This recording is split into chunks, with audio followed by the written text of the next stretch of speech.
Melihat adik MC tadi, saya teringat masa kecil saya. Seperti inilah saya. Waktu SD, SMP, saya sudah berdiri di mimbar. Saya sudah mulai dipercaya untuk jadi MC. Hidup saya di kampung sangat susah. SMP saya pulang sekolah tidak pulang ke rumah. Saya lanjut ke PK Bata namanya. Jarak dari sekolah saya itu kurang lebih 11 km. Nunggu PT-PT. Ada PT-PT kita sampai, kemudian masuk ke Sulengka namanya, kampung itu. 5 km. Itu yang susah. Tidak ada PT-PT. Maka jalan kaki lah kita. Belum makan siang. Usia saya SMP. Jalan kaki menuju ke Sulengka untuk kerja sawah, bantu bapak saya yang menginap di sawah. Bikin rumah-rumah kecil, nginap di sawah. Yang saya ingat betul kalau saya sudah selesai salat maghrib, ibu saya itu menunggu saya. Karena ibu saya juga tinggal di sawah. Selesai salat maghrib pulang. Jalan kaki 5 kilo. Bukan jalan aspal, tapi jalan yang ada batu cadasnya. Karena takut sepatu rusak,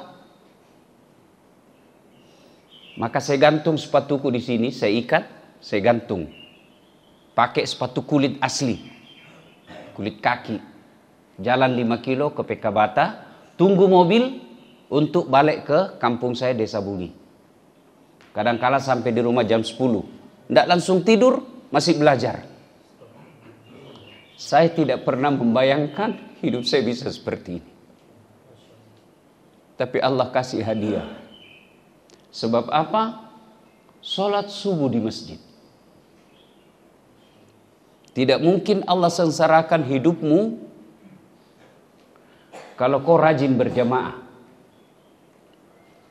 Tuhan apa yang kasih susah hidupnya hambanya, yang hamba tersebut selalu berjamaah di masjid.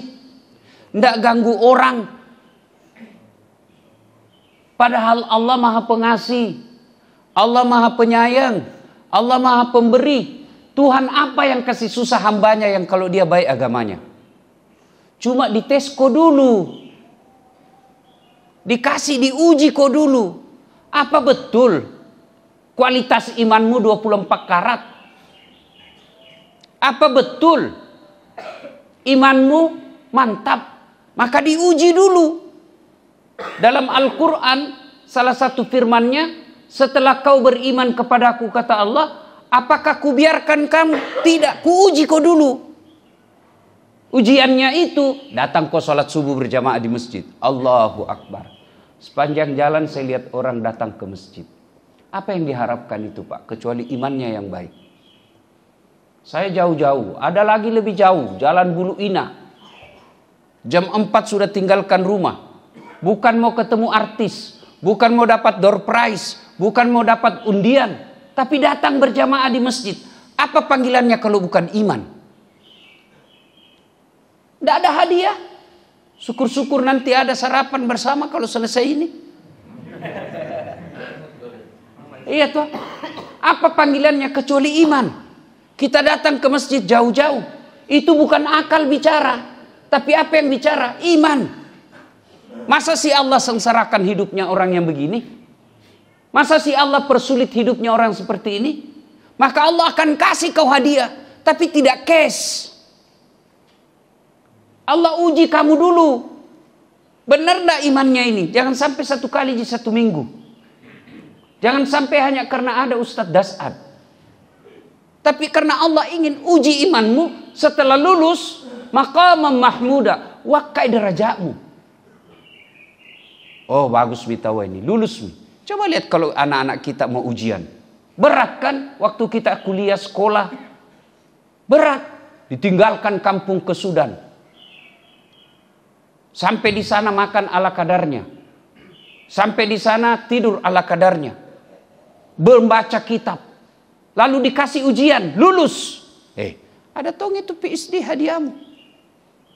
Diangkat derajatmu, diuji dulu. Setelah itu baru Allah angkat derajatnya. Allahu Akbar.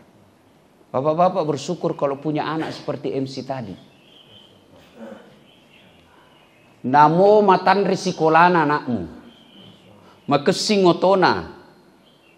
Makesi bolana. Mega gajina.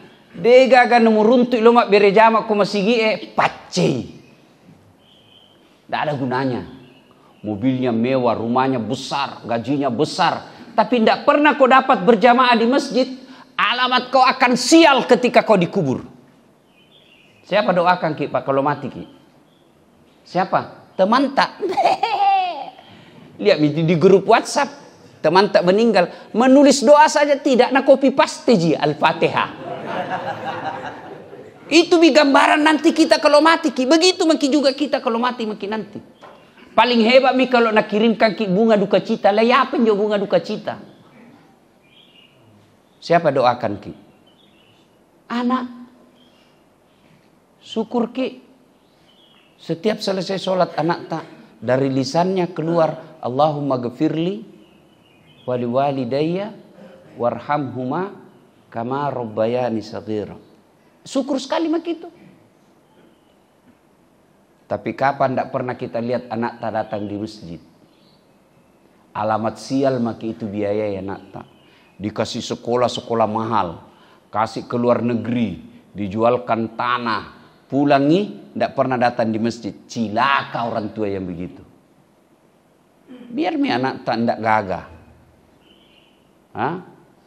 Tidak muka seperti artis. Tidak populer seperti artis. Tapi 5 waktu ada di masjid. Kaya maki itu Pak. Tidak sia-sia maki kita. Sekolahkan, jualkan sawah. Berkeringat tiap hari untuk cari nafkah. Sekolahkan anak. Insya Allah akhlaknya baik. Ibadahnya bagus.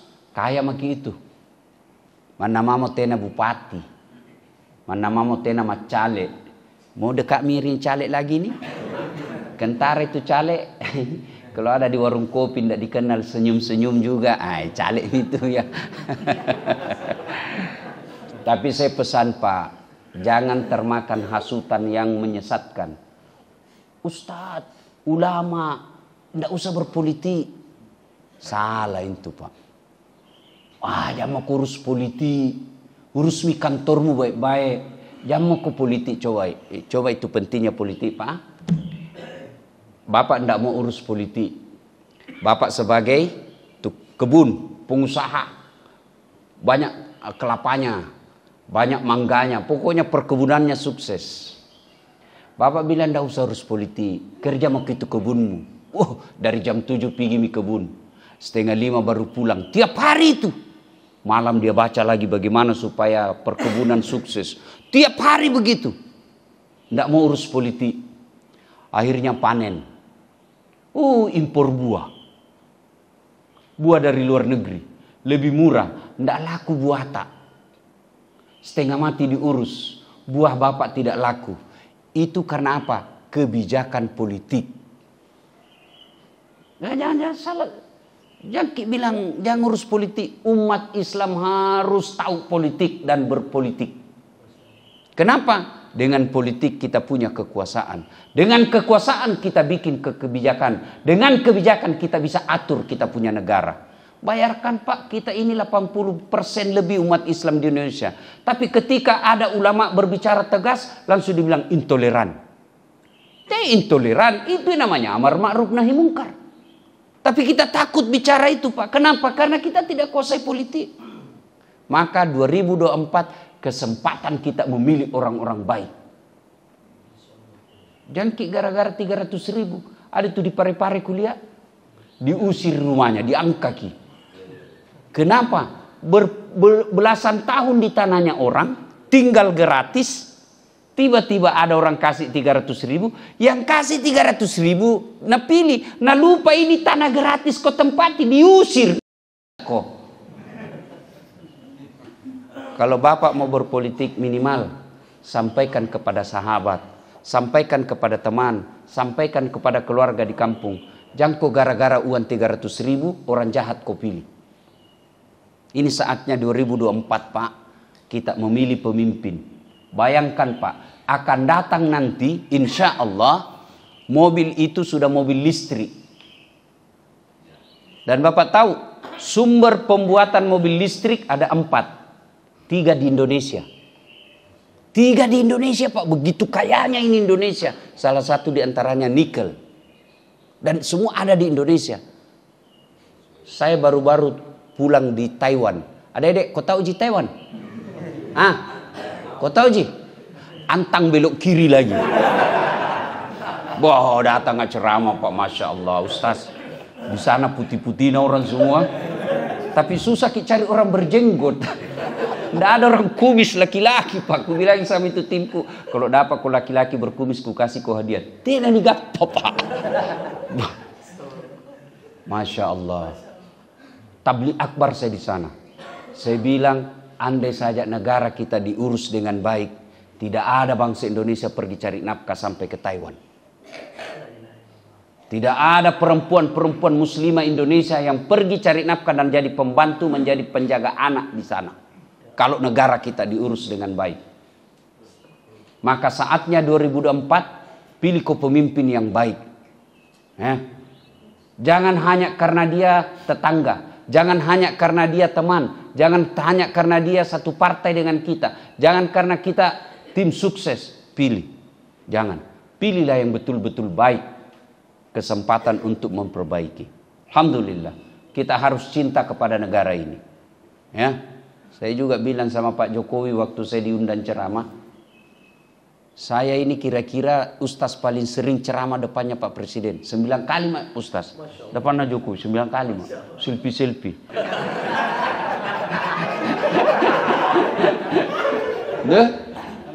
Saya bilang sama di depan Presiden. Tidak ada rasanya negara seperti negara kita. Di Malaysia Pak, Bapak mau ceramah, biar alumni Sudan kalau tidak dapat permit, izin dari kerajaan, tidak mungkin Bapak bisa ceramah. Mau bangun masjid, biar banyak uangmu, tidak mungkin kau bangun masjid kalau tidak ada izin dari kerajaan. Coba kalau kita di sini, artis hijrah, baru 2 bulan belajar agama, banyak kafir-kafir lagi Pak. Itu jadi ceramah mikir kanan. Mau bangun pesantren di Malaysia, di Saudi, tidak mungkin kau bisa bikin pesantren tanpa izin dari kerajaan. Di Indonesia ada rumahmu di Bukit Baruga kosong, kasih kumpul anak menghafal Quran, jadi lagi rumah hafal Quran. Tidak ada izinnya. Coba di Indonesia, luar biasa nikmatnya di sini Pak. Maka kita bersyukur kepada Allah dengan cara apa? Pilih pemimpin yang baik di 2024 kelak. Yang kedua, ini kita sholat berjamaah. Alhamdulillah, adik-adik kita ada 6 rukun iman. Berapa dek? Tuh? Oh 6, tahu 6. Satu di antaranya beriman kepada hari akhir. Bapak datang ke sini, itulah panggilan iman. Bayangkan jauhnya itu. Dari ujungnya itu Pantai Losari, dekatnya Pantai Losari, datang ke sini. Itu panggilan iman. Karena kenapa? Karena kita percaya ada di hari akhirat kelak. Di akhirat kelak itu 2 di tempat bos. Kalau bukan surga, neraka. Itu di tempat tak. Tidak ada tengah-tengah. Surga, neraka. Apa yang membuat orang masuk surga dan masuk neraka? Bukan karena amalnya, bukan karena tidak ada dosanya. Orang masuk surga itu bukan karena tidak ada dosa. Kalau orang masuk surga karena tidak ada dosanya, tidak ada isinya surga kecuali Rasulullah Muhammad SAW. Mana ada orang tidak ada dosanya di sini? Ini di depanku. Buka banyak dosanya semua ini. Ini Pak Hayat. Tanjana di gamisna dia. Gaya na tonji Pak. Tapi jago togi dia ngintimidasi saya tidak ada sampai di sini. Padahal tidak bisa Pak, itu sebenarnya ceramah subuh. nah intimidasi Kak. Langsung sebarkan playernya. Belum di ACC dah sebarkan karena harus ini karena datang kita bilang kita itu Ustaz Pabote. Bayangkan, tidak ada orang tidak ada dosanya Pak. Jangankan kita yang tinggal di Bukit Baruga, kadang-kala istri tak minta uang, dia bilang, tidak ada, biar bau-baunya ini tidak ada mi. Padahal sembunyi di kos kaki nah. Ya, banyak dosa kita Pak. Allahu Akbar. Mana ada orang tidak ada dosanya. Jangankan kita manusia biasa, para nabi dan rasul pun ada dosanya. Nabi paling pertama Nabi Adam. Apa dosanya? Dia makan buah khuldi. Turun lagi ke belakang Nabi Nuh. Berdosa juga, gagal didik anaknya. Coba, itu para nabi. Apalagi kita. Jadi apa yang membuat orang masuk surga? Ditimbang injo amalkah? Ditimbang kebaikannya, mana lebih berat dosanya daripada amal kebaikannya. Timbang punya timbang. Itu manfaatnya sholat subuh. Ada sholat sunnah 2 rakaat sebelum sholat subuh, 2 rakaat dua ji.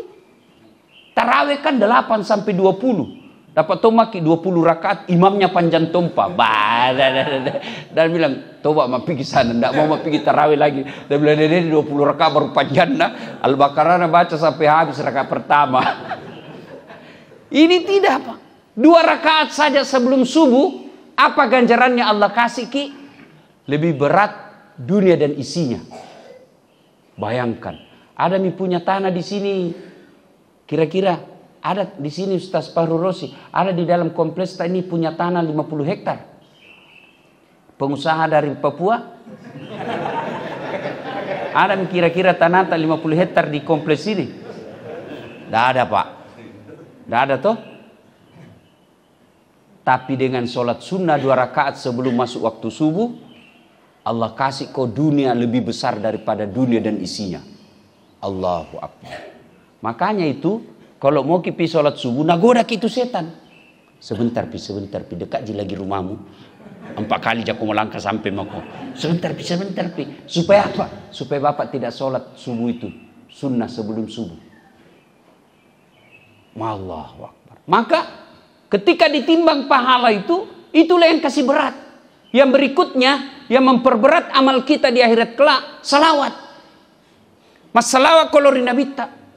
Allahumma salli ala Sayyidina Muhammad wa ala Sayyidina Muhammad. Maka sambil nunggu waktu subuh, bapak ndak usah dulu. Kalau perlu tutup itu, jangki buka ki begini. Karena kalau dibuka ki masuk WhatsApp. Pasti Nabi bilang saya tengah. Buka ki. Undangan warkop itu. Itu godaan setan. Maka ditutup ki begini. Kalau perlu simpangi di mobil. Supaya dia tidak menggoda kita. Nah, masuk waktu subuh. Nunggu kita 2 rakaat. Belum qaumat. Itu kesempatan bersalawat. Nah, ibu bapak saudara-saudara sekalian. Kembali kepada sholat subuh ini. Apa keutamaan yang Allah berikan? Tadi itu lebih berat dari dunia dan isinya. Yang kedua, menurut hadis, itu orang yang datang berjamaah sholat subuh, Allah mudahkan rezekinya. Allah mudahkan rezekinya. Mau bukti? Lihat nanti, baru turun tadi dari mobil, Pak Hayat sudah bilang ada undangan sarapan nanti Ustaz. Belum Pak selesai ceramah itu ada undangan. Coba, Allah mudahkan rezekinya orang-orang yang datang sholat berjamaah subuh. Saya kasih contoh ya. Ini bukan mau sombong. Itu mobil saya pakai, kira-kira di Makassar baru 2. Paling banyak 3. Dan hebatnya bukan saya beli. Apa? Kalau Allah, itulah yang disebut Allah mudahkan rezekinya. Saya pi umroh. Namanya kalau mau rezeki. Saya mau pergi kamar. Tiba-tiba ketemu Kak, ada pengusaha di Jakarta yang punya itu gedung sentenial. Ali Idung namanya. Nah lihat Kak, ini Ustaz Makassar yang beleng-beleng. Kalau di Makassar kok dilempar kok. Lu bilangin ke Ustaz belembel. Jadi itu rupanya yang membuat orang kenal saya, orang-orang Chinese. Kalau di bandara nak kejar Kak, yang Ustaz belembel ini. Kan? Sudah. Dan bilang Ustaz, saya senang betul ceramah Ustaz. Bahkan Mahfud MD beberapa kali itu telepon saya malam-malam, dia bilang, saya senang ceramahmu. Istri saya sekarang tidak perlu saya nasihati. Dia buka YouTube, dia dengar ceramah nasihat. Alhamdulillah. Saya senang ceramahmu Ustaz. Saya mau belikan kau mobil. Bayangkan Pak. Saya bilang, Alhamdulillah, saya memang mau ganti mobil. Mobil apa kau mau? Saya Mercy. Saya mau Mercy, coba-coba Mercy. Dia teleponlah kawannya, ya, Haji Fahmi namanya. Ya, dealer terbesar mobil Mercy di Jakarta. Haji, ya, saya mau kasih hadiah itu Ustaz Dasat. Oh, kawan saya juga itu. Haji Fahmi itu kawan saya juga. Kawan saya. Kau kasihlah mobil Mercy sesuai apa maunya. Pulang aku bilang mana yang paling baik di sini. Karena bilang yang dia mau, dia tidak sebut toh. Bilang, Haji mana yang baik? Ini yang produksi baru ini Ustaz. Tidak ada duit Pak. Itulah yang disemudahkan. Allah mudahkan rezekinya. Satu. Dua. Satu tadi itu ada pahala dikasih kau lebih berat daripada dunia dan isinya. Yang kedua Allah mudahkan rezekinya. Yang ketiga Allah berkahi penghasilannya. Ini yang paling penting. Tidak ada guna duit banyak kalau tidak bisa dinikmati. Rezeki itu menurut definisinya, menurut Profesor Dr. Quraisyihab, rezeki itu adalah pemberian Allah yang bisa kau nikmati. Itu rezeki. Biar uangmu banyak, miliar-miliar uangmu, tapi dilarang kau makan nasi, dilarang kau makan garam, dilarang makan gula, dilarang makan minyak. Apa yang bisa nak kasih ke dokter? Nak bilang ubi rebus yang warna ungu. Banyak warna tapi ubi ungu bisa nak makan Pak. Itu bukan rezekimu itu yang banyak itu. Rezekimu yang kau bisa makan, bisa kau nikmati. Nah, orang yang rajin berjamaah subuh di masjid, Allah berkahi penghasilannya. Allah berkahi segala penghasilannya. Mak baraka irona polei. Apa yang disebut berkah? Berkah itu kita lihat, ndak kaya jitu. Mobilnya biasa-biasa ji. Tapi ikorban itawa satu sapi. Itulah yang disebut penghasilannya berkah. Ndak kaya itu orang, pula bisa de umroh. Nah, ini yang agak susah. Promosi umroh kedua Kak di sini Pak Hayat. Yang mana mi dipromosikannya di Pak Hayat? Kasaitosin ceramah kita ndak ada tuh. Kita tidak biasa-biasa penghasilannya. Tapi tahu. Pula bisa de umroh sama istrinya. Itulah yang disebut berkah. Ada orang berlipat-lipat hartanya, tapi tidak pernah ke tanah suci. Dia nama barakah dan lekmu bos. Tahu disebut bisa namanya disumbangan. Itu yang disebut berkah. Padahal tidak besar. Kita lihat rumahnya sederhana, tapi setiap ada sumbangan amal pasti ada di situ. Itu yang disebut berkah penghasilannya. Ada orang Pak banyak warna tapi la haula wala quwata illa billah. Kikirigalang paku jambatan. Kita tahu itu namanya kikirigalang. Paku jambatan, gagak susah sekali keluar warna. Natarik warna, lewat celengan Pak. Natarik dompet. Kasih masuk. Nah pilih itu yang paling kecil. Dalam hatiku, banyak lembar ini mau ambil ini. Ternyata ada cari yang paling kecil. Sudah masuk celengan, ditepuk pundaknya dari belakang anak muda. Pak Haji, hebat nak tahu ini anak muda, 100.000. Kasih masuk. Kasih masuk celengan. Pas masuk celengan, nak bilang anak muda kan, nak bilang itu Pak, uang tak tadi jatuh dari dompet. Nak bilang, masuk di dompet. Masuk di celengan. Begitu sekek nada tagi panitia Pak. Nak bilang salah masuk ini Pak. Ini yang disebut kikirigalang paku jambatan. Allahu Akbar. Bapak-bapak yang bagus rumahnya memang mobilnya. Kira-kira kalau bapak meninggal siapa yang pakai itu mobil tak? Siapa? Anak mantu. Ibu-ibu ini yang dengar di rumah, yang banyak emasnya. Kira-kira kalau ibu-ibu meninggal nanti, yang ada ibu-ibu di sebelah. Kalau ibu-ibu meninggal, siapa yang pakai emas tak? Hah? Anak enggak, istri kedua, Pak. Maka penghasilan yang berkah itu digunakan fisabilillah. Karena matahari sudah terang, Bapak juga mau pergi kerja. Oh, hari Ahad ini mau kipi menggoes, Pak. Ya, sudah dapat maki ilmu sedikit. Sudah itu mudah-mudahan ada undangan makan. Sudah itu baru kita pergi sepeda. Dunia akhirat kita dapat. Alhamdulillah. Semoga Allah manfaat. Semoga berkah. Lebih dan kurangnya mohon dimaafkan. Usikum wa nafsi bitaqwallah. Assalamualaikum warahmatullahi wabarakatuh.